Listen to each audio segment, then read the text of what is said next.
This podcast is part of the Frederick Podcast Network. Learn more at listenfrederick.com.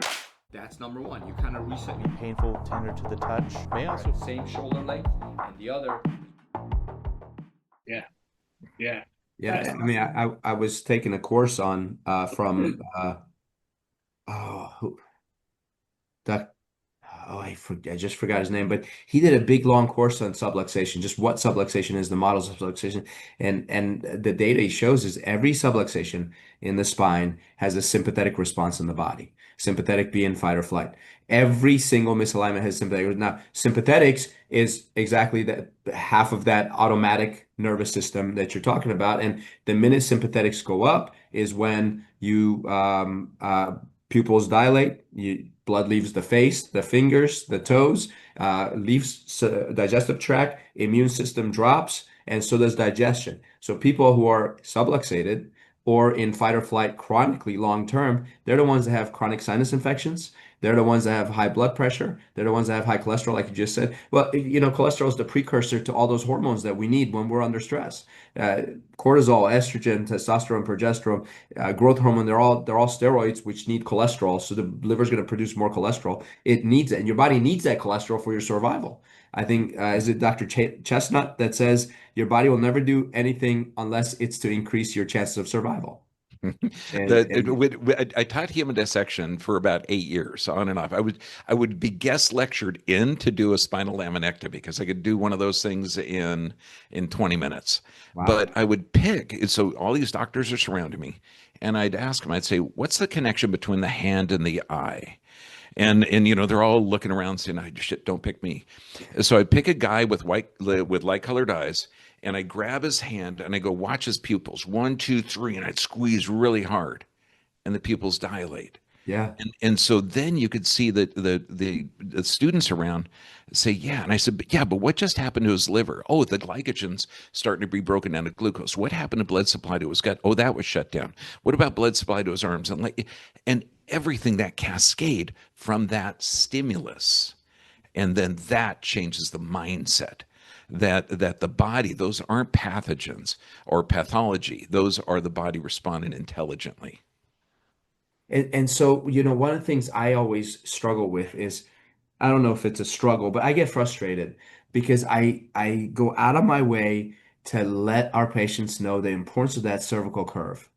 And I just don't know how to explain it properly enough, because what I know, I don't think I can ever verbally state how important it is. I mean, just reduced curve can lead to all these things we just talked about, not just headaches and migraines, emotional issues, ADD, ADHD, sleep apnea, insomnia, depression, anxiety, mood swings, all these things, including digestive issues, hormonal issues, everything, just restoring that cervical curve. Can you help our audience kind of understand the importance of having the proper curve in the neck? First adjustment. Okay. And so you're going to see, rarely are you going to see beautiful cervical curves. Okay. Just because of modern society. So in the first adjustment, and, I always check the cranials on everyone, where the parietals come together, you got that sagittal suture here. And you'll feel on every patient on the first adjustment, tenderness and heat on that area.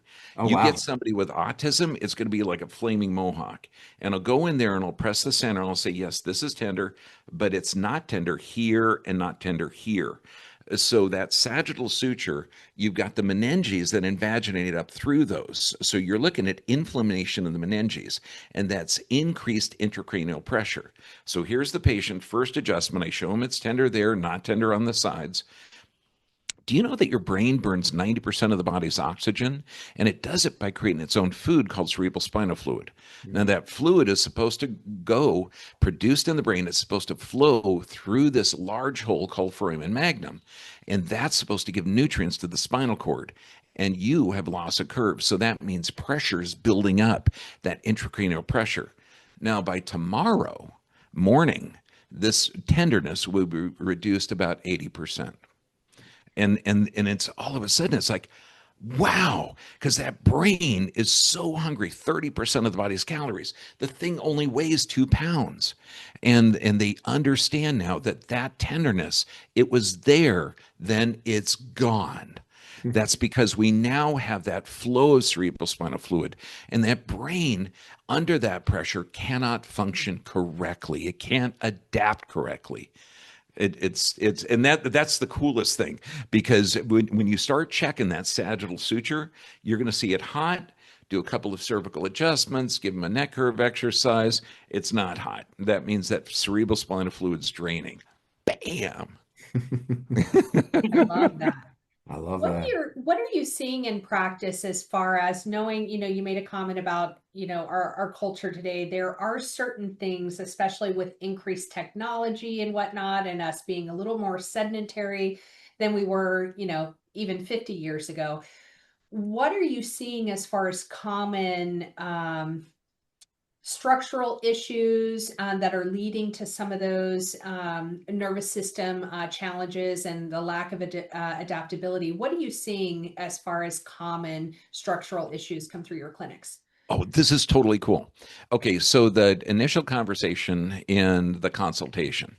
Okay, they're coming in there with whatever they think is important, bowel disorders, blood pressure, joint pains, poor sleep, whatever. Okay, and to change that conversation to their body is adapting correctly, because they already have the belief systems in place. I say, kick off your shoes. Okay, and what you're going to see, you're going to see the big toes leaning towards the other one, because a normal human foot, it should be leaning away from the toes. And so when I see that, I say, look, the toe should be going straight. This prominence here that's called a bunion isn't growing. It's the muscles around it atrophying. Now, all those muscles that supply the foot come out of the junction of the sacrum and lumbar. And that sacrum area houses half of your ability to regenerate. So when you see that, you are having trouble resting, digesting, and repairing. Now, how many bowel movements a day do you have? Well, one if I'm lucky, or I'm taking a lot of fiber to help that. Okay, how are your sleep patterns? Well, I sleep good. I get up 3 or 4 times, pee, and then go back to bed. So then you say, well, you sleep like shit. Okay, you have an unstable pelvis. Your bowel movements are not good. Okay, so your body is in a stress state. And so I always tell them, take a picture of that bunion, take a picture of that foot, because in a month you're going to see it start to go away. And you got to get those pattern interrupts, because people think that it runs in their family. They never have the third best doctor.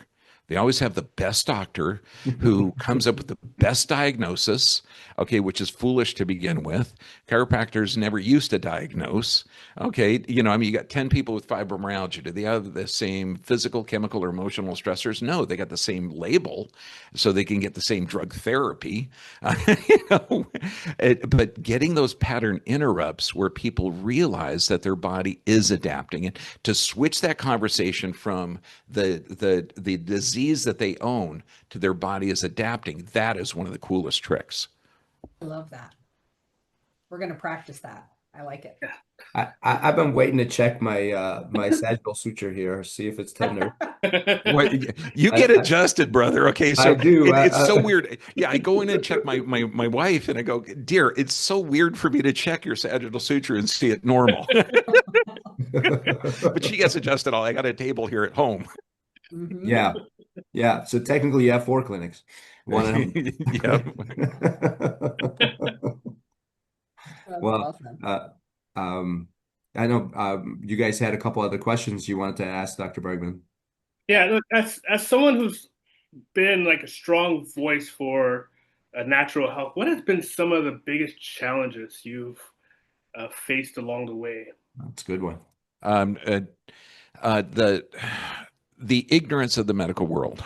Okay, now I have medical doctors that I work with in Mexico and Thailand, and they're taught, if we could change the stupid aspect of idiopathic, okay, and this is most diseases, type 2 diabetes, high blood pressure, high cholesterol, those are all idiopathic. Think root word idiot, they don't know. Okay, so I had one of the medical doctors tell one of my patients, Hashimoto's is incurable. You just can't get over it. And I'm going, come on, you're talking crazy, because in 30 days, your going to have a normal functioning thyroid, you're going to be sleeping and you're going to be pooping 3 times a day. It's a bowel disorder and it's a chronic state of stress. So to go to the medical office and to explain, to check blood pressure correctly, have the patient deep breathe 15 minutes, the ignorance of the medical world labeling the diseases, they don't know what they're from and they still treat it. I tell my patients, I say, you wouldn't take your car to a mechanic. Well, I don't know what's wrong with that engine, but I got a shitload of therapies I'm going to replace on there, your parts.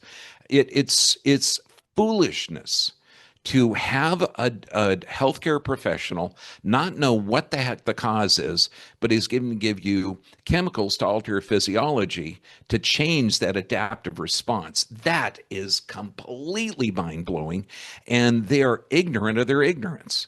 They don't know because they're taught this over and over again, and they forgot the anatomy and physiology.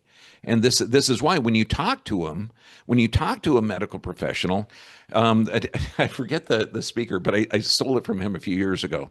You have to say 2 things, as you know, and obviously, because they really don't know and it ain't obvious.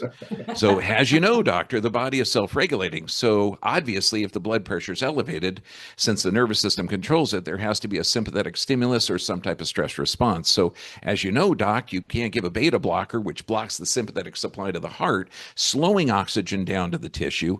So obviously, that might be a negative effect considering it damages the kidneys, which are a blood filter. So obviously, and as you know, to talk to completely ignorant doctors who have no freaking clue at what they're doing. Okay, you know, I'm going to give an antacid, which a proton pump inhibitor, which increases esophageal cancer, causes cardiac arrhythmias, decreases mineral absorption, to stop reflux, which is from too little acid. Right. Huh? No. The arrogance and ignorance of the medical profession needs to change. Yeah, and we have right now, I guarantee so many of the people watching have osteoporosis, and they're also taking those proton pump inhibitors or acid blockers or antacids or whatever, and they're not absorbing their food properly. And then now they're worried that they have osteoporosis. It's the easiest condition to treat. And when we get them in there, you know, I'm osteoporotic. I'm afraid of getting adjusted. Well, that's insane. Okay, because osteoporosis is not a bone problem. It's a blood problem. And you got a problem with your detox pathways, respiration, perspiration, bowel movements, or urination, and you got to maintain this 7.35 to 7.45 base. If you go 10th above or below, you're dead. And so if you have a problem with, oh God, I just got rid of carbon dioxide and acid, your body is going to go to the bone bank to withdraw calcium, which is a positive ion, to alkalinize the blood. So it's literally a blood toxicity issue. So these people have a problem with respiration, perspiration, bowel movements, and urination, and the body in its infinite wisdom is going to the bone bank to withdraw it. And I tell the patients, I say, look, if you break a bone 4 to 6 weeks later, it's brand new. How long do you think it's going to take to fix osteoporosis? Well, I don't know. 4 to 6 weeks later. But we got to get the blood healthy. We got to get you to sleep right. We got to get you to absorb correctly. And then you're going to see the bones regenerate. Yeah, that's awesome. So like what is one thing about the healthcare system that you would change overnight? What would it be? If you could change one thing overnight, what would it be? Make it a law that no doctor can treat an idiopathic injury. Or adaptive response. You know, so if you don't know what causes it, you shouldn't do it. And have responsibility, because the whole purpose of diagnosis is that when they develop a negative response from the poisonous chemical that the doctor has given them, because I mean, you figure if you look at every drug, it causes the symptom it's designed to treat. That's right. What's the side effect of muscle relaxants, muscle spasms, antidepressants, depression, and suicide? Chemotherapy, cancer. There you go. There you go. Secondary cancers all the time. And so none of those things are appropriate. So the entire philosophy of diagnosing a disease, giving a poisonous chemical, or interventions to healthy people that don't have a condition, okay, that aren't studied, okay, and allowing choice in that. So if they stop treating stuff they don't know what causes it, and they stop interventions that aren't accurately studied in placebo-controlled trials, okay, long term, then people will start looking at health instead of looking at disease. It's like financially investing with somebody that studies poverty. That's stupid. You're going to a healthcare supposed professional, which they're pharmaceutically trained. They're not healthcare professionals. I have no respect for doctors that give a chemical to alter a physiology without addressing the underlying cause. Mhm. That's got to change. Yeah. Well, and if that was the biggest change, think of how many lives would be saved just by the numbers of, a doctor giving a medication, the patient taking it correctly, and they die as a side effect. Do you know what Oh, I mean? but he did the correct dosage for the correct diagnosis. Correct. Right. Right. Yeah, and nobody knows what the ACE inhibitor, with the antidepressant, with the osteoporotic drug, with the antacid does together. And I Right. tell Right. patients, I said, look, take a one of whatever you're taking in the day, grind it up into a powder, bring it to a toxicologist, and say, look, somebody tried to slip me this. Are Right. they trying to kill me or heal me? That's hilarious. It- We had an intern with us. He started last summer, and he had one more year of undergrad, and he was very excited because his parents were under care with us, and he was going to school to be a PA when he got done with his undergrad. And I said, "That's really cool." I said, "We need more people in the medical field that know and understand what we do." I said, "But take the summer and look, because as a PA, you have two tools in your tool belt." He goes, "Well, what's that?"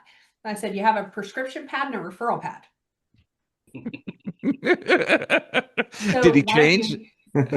believe it or not, he got through the end of the summer and he signed up for chiropractic school. Yes. He's going to Yes. start in Another one. November this year. Yeah. Oh, fantastic. Yeah, I spoke at Life in Georgia. Never been to that campus. I spoke in, I think, May. Gorgeous. Oh my God. Philosophy is alive and well. That's Thank you, awesome. God. Oh yeah, I talked to some incredibly passionate, motivated, brilliant chiropractors. Oh, That's awesome. that was a blast. Yeah, my Need more. first class of chiropractic was at Life West, and it was 7:30, 8 o'clock in the morning. Dr. Sean Dale, Philosophy 1, and that blew me away. What is his first question? It was, I forgot how many people were in our class. He asked, "What is chiropractic?" And he went down the line. Nope, nope, nope, nope, all the way down. It was wrong, and I walked out understanding on day one that chiropractors are productive of the nervous system, and that blew my mind because I didn't know. I thought I was going to chiropractic to help people feel better naturally. So that was I think a good philosophy, understanding what chiropractic really is. I think goes a long way. And helping future health of America, of everyone. Brother, We that's the did. key. We're not muscle and bone doctors. We're not pain doctors. We're doctors of the autonomic nervous system. When they understand that, my gosh, you create, yeah, I mean, you remove the interference so the body can adapt. Bottom line. And every disease is a failure of adaptive response. That means that every disease, this body is designed to live on this planet. So those diseases don't exist. And only chiropractic addresses that. I mean, acupuncture does as well. They have a different philosophy, but they don't diagnose either. Ayurvedic, again, that's 5,000 years old. They don't address diagnosis. So chiropractic, going back to the roots that they are doctors of the autonomic nervous system. Oh, yeah, that's the future, brother. Dr. Bruce Lipton was teaching. We were at a seminar. Brandy, you were there. I think it was mostly a pediatrics seminar, but he was one of the speakers. And first thing he said when he came up on stage is he said, "Of all the professions, yours is the only one that makes sense." And he's not a chiropractor. He's a PhD in cell biology. But he understands the cell so well. He said it's all about the nervous system, and you guys are the only ones that make sense. 100%. Yeah. But there's so few chiropractors who actually get that. That's what's sad. Like I grew up with chiropractic, right? Now my chiropractor at the time, my grandmother had a daycare, and uh, the parents of a couple of the kids that she took care of, he was a chiropractor. Now he adjusted us with a cigarette hanging out of his mouth, so it was a little bit different era and a little bit different experience. But even at that, like Amir said, we didn't have that kind of philosophy. When he came out of school, I mean, he went to school in Chicago, so we know why he didn't have philosophy. But thank goodness we connected with people and other doctors who actually had that and could really flip that script very quickly. And that's when it all started making sense. And just thank goodness I actually ended up marrying somebody who was in chiropractic. I prayed for a chiropractor and a husband at the same time. I just didn't know I would get them in one person. So that was very handy. What's nice is so our audience might be going, I go to a chiropractor, but I have no idea if my chiropractor understands this stuff. And I'm going to give you some good news is that if your chiropractor, if they're adjusting you appropriately and correctly, you're going to get those results. It's not something you have to know, because for 8 years I practiced without the understanding of the true philosophy of how the body functions and the wisdom of the body. I didn't understand any of that. But when we were adjusting patients, we were still getting phenomenal results with asthma disappearing, ADHD going away, and bowel issues correcting and improving. And we were seeing those things. And I just thought, oh, it's because medicine called those spontaneous remission. Yeah, every chiropractic technique works. It really does. I just am a big advocate of some type of objective analysis. That would be like phenomenal, so that you know what you're treating and you know what you corrected. That would be game changer. But 86% of the schools now in America aren't teaching chiropractic. They're teaching get along, refer, and the new associates. It's just like you got to totally untrain them from the ridiculous stuff that they were trained. And luckily, the majority of them get the philosophy a little bit, and you can see that spark grow. I've got a brilliant doc now. Oh my God, he's amazing. He's only been with me 2 months, but he was from one of the worst schools in the country. So, you can still learn good philosophy. Yes. Oh, that's fantastic. So I don't know if Brandy, I know for sure you're not familiar with Dr. Bergman's Tijuana practice, but patients go down there and they stay for a good 5-6 weeks. Is that right? Yeah. And then when he says objective data, he's serious. I mean, he's doing blood work, full body thermography. Is that correct? Plus Yep. spinal thermography and surface EMG and heart rate variability and obviously digital X-rays and all that stuff. Can you kind of tell us, for people who go, why would a chiropractor do all these things? Just kind of explain why you're doing those tests and what you're getting from the information. Oh my gosh. Okay, so static and stress x-rays. So let's say you see a scoliosis or lateral buckling. You bend into that, and then what changes you see in that lateral deviation are the minimal amount that you could correct.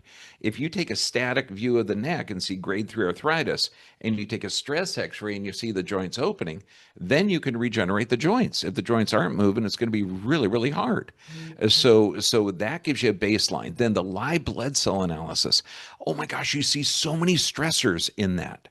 And this way you can do that and either change a diet, get juicing, change the sleep patterns, change the stress level, and you do another blood analysis the next day or 2 days later. And then the thermography and the 3 nerve scans, the subluxation station, getting that heart rate variability. So we do 3 to 4 adjustments a day, separated by 90 minutes. That means within 2.5 weeks, we're at 30 adjustments. Then we get post x-rays, post scans, post live blood cell analysis. And I mean, aside from that, I tell them within 3 days, the blood pressure is going to start to normalize. And so if you're taking drugs, you're going to be over medicated. And this is how you check your blood pressure. This is the list of the medications you have. Then we do a nutrition report.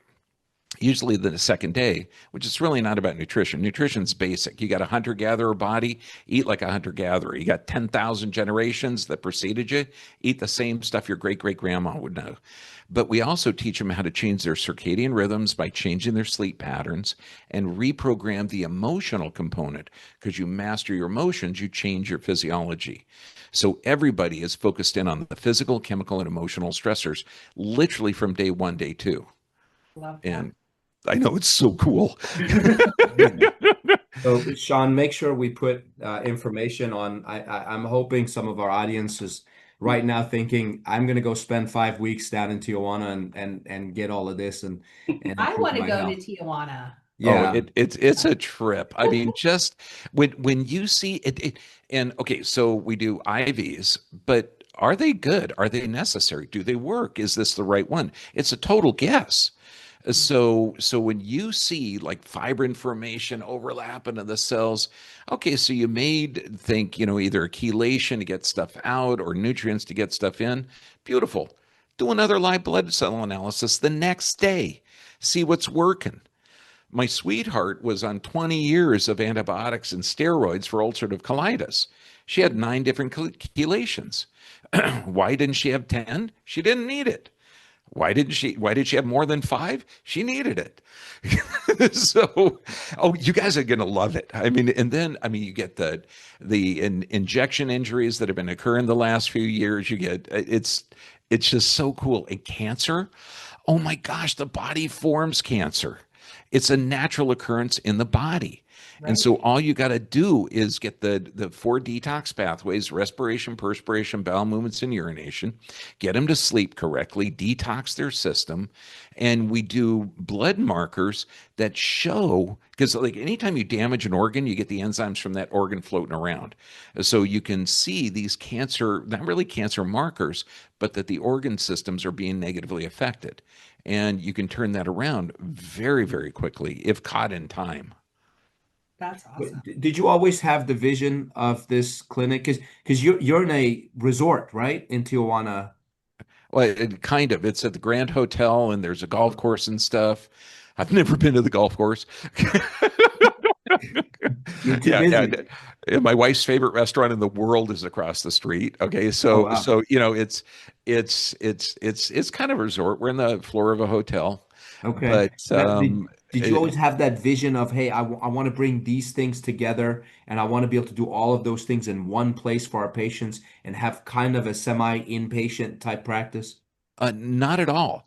In fact, from 2015 to 2019, we had an 8-week waiting list. And okay, you're in deep trouble. Okay, well, I'll see you in a couple of months. And that was killing me. And we were doing $5,000 a month in paying somebody to answer the phone.